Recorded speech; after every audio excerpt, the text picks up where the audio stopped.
Is, but thank you very much. We're going to go back to the studio now and we will catch up with you later. Thank you, guys, down in the green room. And now we have our first interview over in the Studio Blue with Beth.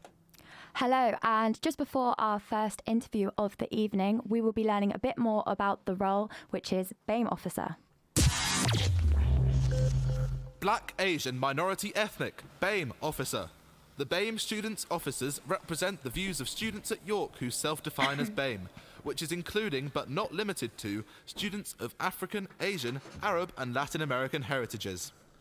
They campaign within the union, university and in wider society, promoting equality for BAME students and celebrating the diversity of culture within the student body at York. Hello, and thank you to Fiks and Simi for joining me. So the first sort of question I've got for you is a lot of the critique of USU is that they're disengaged or feel separate from the students. How a lot of your manifesto is based on being approachable. How do you think you're going to be able to accomplish this in the position? First of all, hi, I'm Fiks.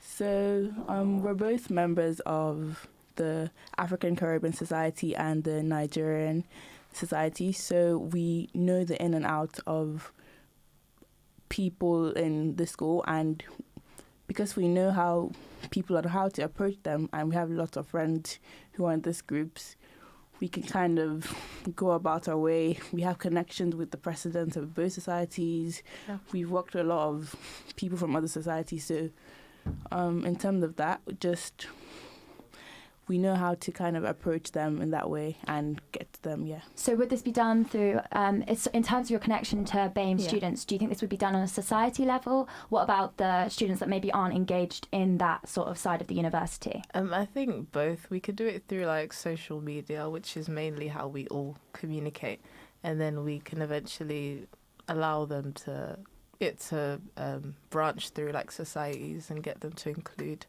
BAME students. There's another issue. Earlier on this term, there was the coronavirus incident where there was a lot of racism. Has USU failed students when there's a culture that allows for these sorts of comments to be made? Is it a USU problem? Is it a university problem? Or is it a national problem?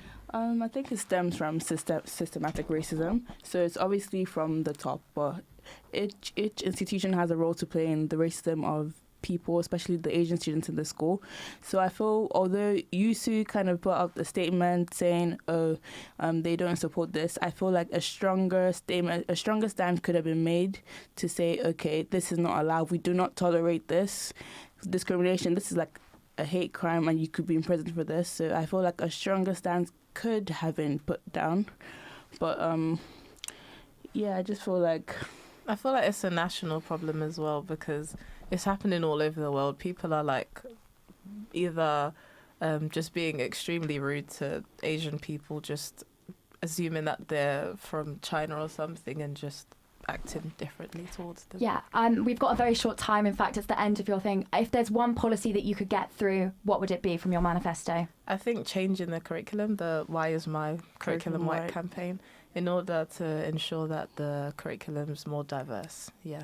Yeah, you said about training. I presume this would be done in hand with another type of training? Or would it just be for the racial and sort of those sorts of words that are ingrained in our curriculum?